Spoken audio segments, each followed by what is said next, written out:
Hey everyone, it's Saturday, March 15th. Right now it's 8:48 a.m. And I just want to give you an update on how stuff's going. I have finals next week, starting with one on Monday. So I'm out here just kind of working early in the morning, using that morning time very productively. And I just want to give a recap on the past couple of days. Yeah, it's been busy for sure. And I think I have some like big realizations from some things that I wanted to share. But just starting off with I had this chemistry assignment and it was due like yesterday evening. And they assigned it to us about like a month ago. I looked at the assignment and it's with this software that kind of plots molecules. And I've already used that software before, so I was like, okay, I kind of know how to do this and it shouldn't be too bad. So I purposely did not start on it until I would say like 2 to 3 days ago. And then at that point, I started it and then I was like, okay, like this is relative to what I expected.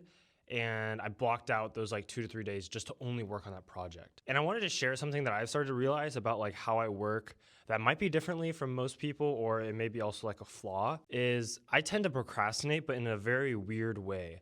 Like I tend to lean towards not prioritizing things correctly and just working on stuff no matter what. So when other people procrastinate and they like don't do work and they eventually get to the work, instead of that don't do work period where you're just like, wasting time, I just do work, but it's for like other stuff. So I will work on like other things, but sometimes I don't do well with like prioritizing what actually needs to get done first. So I work on stuff that's not as like high priority, but I'll just continue to work. And then it'll get to the point where the high priority thing was squeezed into a tight box and then I have to do it and then I like finish it fast. But like a lot of people look at this and be like, oh, Ryan, you should have started earlier or you should have done this. But looking back, like I honestly would not have started earlier because when you only have 2 days left to do it, you finish in 2 days. And I was able to block out that time to just work on it. So it was actually okay. Like, I think a lot of people would have started, let's say 2 weeks ago, and maybe they do a little bit here, a little bit there, but it allows the assignment to kind of drag out and just, expand to fill the time you give it. So I really think that in my case, I'm totally fine with what happened and I would have repeated it as well. I think the problem is if you shorten that window to work on it too much, then you get to the point where, okay, you didn't really get a good chance to finish everything. And then that's when you should have started earlier. But I think for the most part, that's just something I realized and I definitely don't have regrets about doing it. I think that it's just once again, like what can we learn from procrastinators and like lazy people is that like they want to finish things very fast and efficiently and then not do work, right? So if we just apply that kind of principle of trying to finish things very efficiently, then it's going to help us a lot. Yeah, I definitely had like a late night working on it, but yeah, it's just like when you have that fire lit under you because you have the deadline like soon, like you start to optimize all these different things.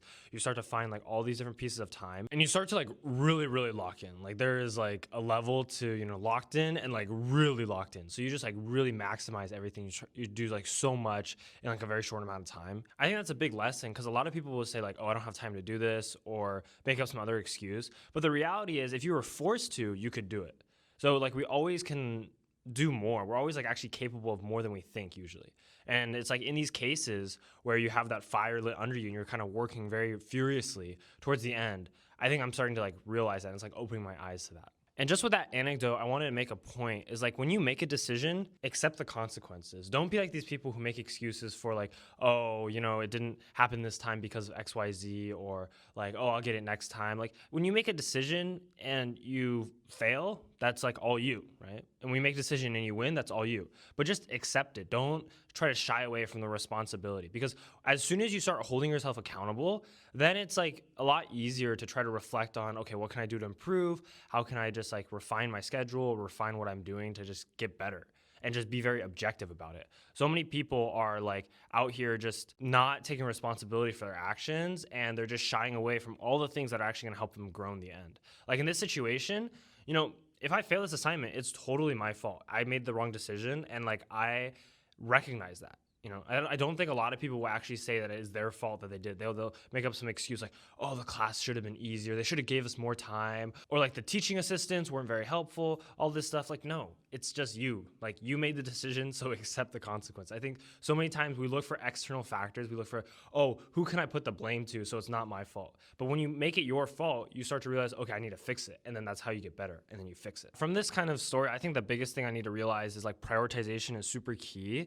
And like, yes, this worked out, but it also kind of is showing a flaw in my kind of work system of how it's not really a work problem, which is very interesting. I think it's more of a prioritization problem of like what to work on and how sometimes I don't want to work on what's like immediately due.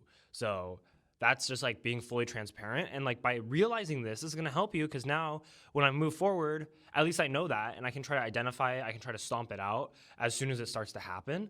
But so many people don't even identify like the issues with their own working, schedule or how they work. And so they can't even do anything about it because they don't even recognize when it's happening. So that's why I always say in my videos, like you need to really track your time, but you also need to be very transparent and realistic and just try to understand what are the things stopping you from being more productive and working and like identify those so you can just stay on alert and then make sure they just get eliminated.